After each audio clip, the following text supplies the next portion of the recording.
it's James here from GoodGuitarist.com, and today I'm going to show you how to play that famous intro lick to Jingle Bell Rock. I'm going to show you the actual way, and then I'm going to show you a simpler way that sounds really good, in case you're not 100% up to bending two strings at once and doing all that stuff. The guitar player on this one, Hank Garland, an amazing session musician of the time. So there's tons of great stuff. He has a lot of tunes. I'll just put some down here, just so you can kind of get into his playing if you're interested in this style. Now in this lesson, we're just going to learn that intro. If you want to learn the chords to the entire song, I already taught that in another lesson. I'll put a link to that in the corner. And really quick, if you have not yet grabbed your copy of my free ebook, I have one for lead guitar covering all the staples, all the fundamentals, completely free for all my subscribers. You'll find a link for that down below as well. And let's just jump right in. The lick goes like this. I'll play it really slowly. 3, 4.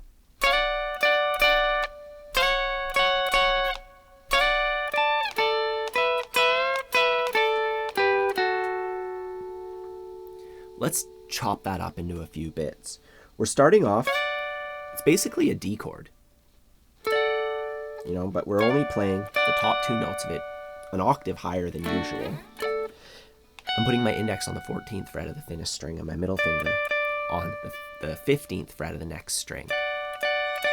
And I'm just going to strum those two strings 3 times with a swing feel. Downstrokes only 1 and 2. And then I'm going to bar the 14th fret at the top 2 strings with my index, 3 and 4. So once again, 3 downstrokes. 1 and 2, 3 and 4. And we can shorten them by letting go of the notes. 1 and 2, and we just let go right after. Then 3 and 4. That way we get a nice staccato hit at the end.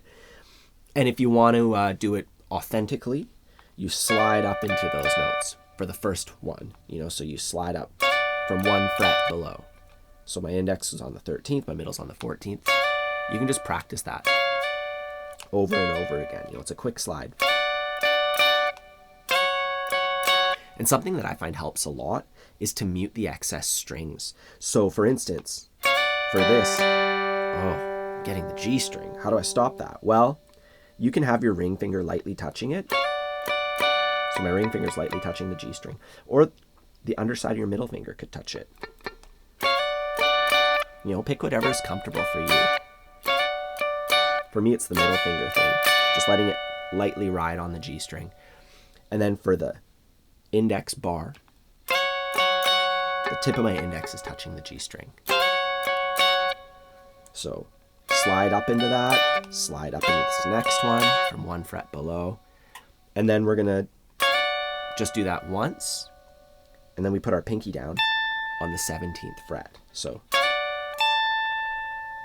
and I'm doing that with an upstroke. And then I have to move really quickly all the way down to the 10th fret with my index finger, and we're going to bar the top 2 strings. So I would go over and over again. One of the things that I see in students who succeed, basically, is they'll take those trickiest parts, be able to identify those trickiest parts, and then just practice going into them, So, and just doing that over and over again. 3 in rhythm. 3, 4. 3, with a metronome eventually, and then you can kind of scale up the speed using the metronome as a tool, right? And that's going to make the biggest difference. Anyways, once we get down here, it's a bunch of double stop stuff with some, bending 2 strings at once, which was something that I just figured out in 2014, I think. So, 10 years into my guitar journey.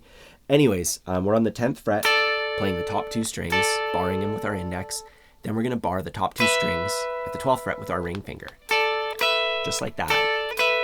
And the way that we bend that, we have to put our thumb over the top, and I'm using the pad of my ring finger to grab both strings, and it's all in the wrist. I hate to say that, it's all in the wrist, but like it's true, you know, that was the part that I was missing. So I'm kind of like throttling, you know, like throttling a motorcycle or whatever, but I'm doing it upside down. So I'm actually like pulling on my thumb. Let me show you. Like that. And I'm putting all my pressure towards my body. So I'm kind of like trying to press my ring finger right into my sternum by throttling. You know, I'm not trying to like push it up the guitar fretboard or anything. I'm pushing it at myself, and it just kind of happens to slip up the guitar fretboard. And that's how you can get those two strings. And you want to take it till on the B string, that 12th fret sounds like the 13th fret. You know?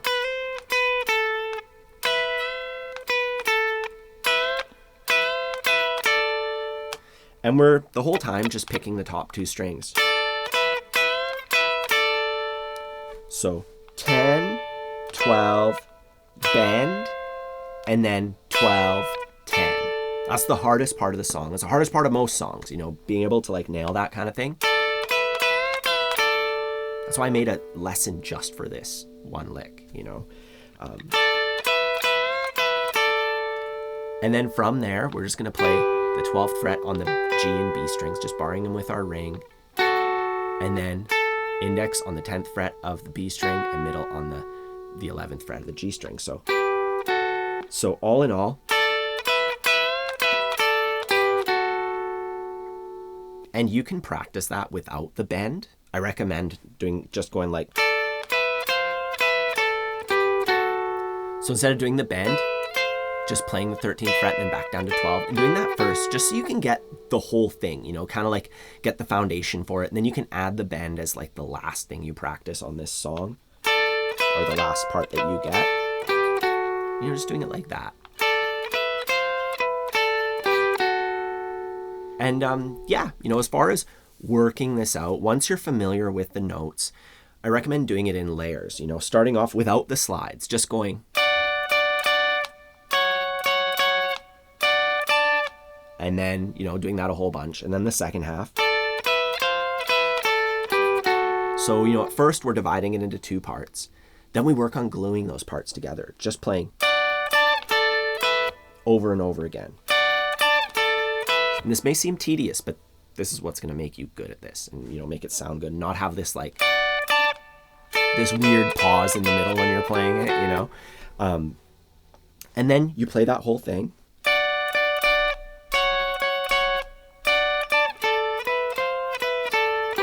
That bend, and then finally you add those special things like the slides,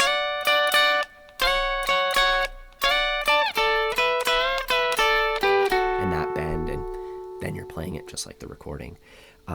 Afterwards you can add the like, and that's really simple. It's just 5, 3, 2, 0 on the thickest string. I recommend putting your pinky on the 5th fret, your middle on the 3rd fret, and your index on the 2nd fret. If you're playing the other part, that's not going to be too tricky for you, right? Now, we can learn this in a simpler way.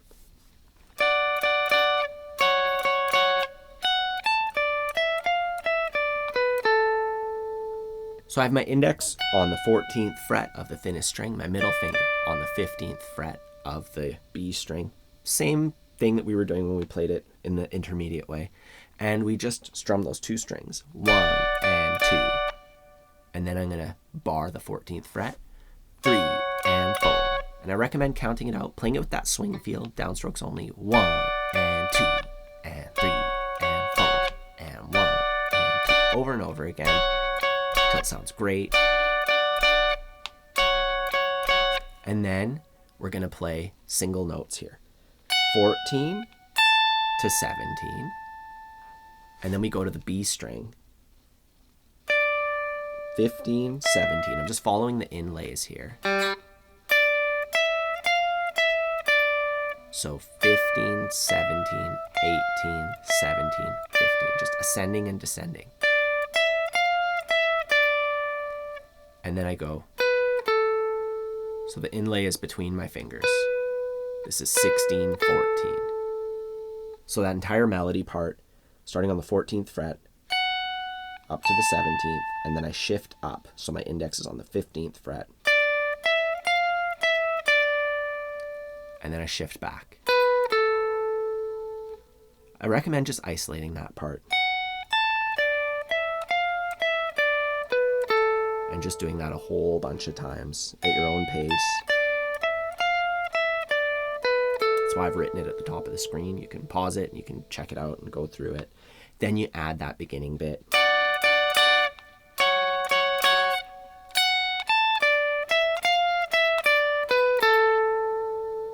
And that's it. If you have any questions, please let me know in the comments down below. And if you enjoy learning guitar with me, I'd really appreciate it if you could take a moment to subscribe to the channel, hit the like button and all that stuff.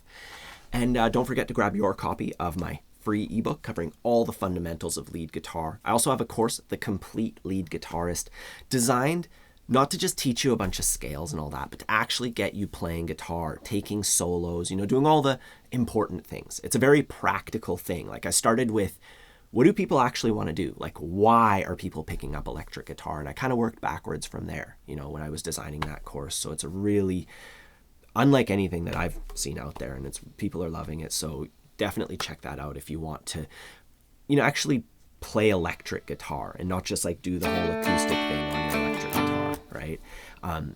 Otherwise, have a fun time practicing. Merry Christmas. I'll see you soon.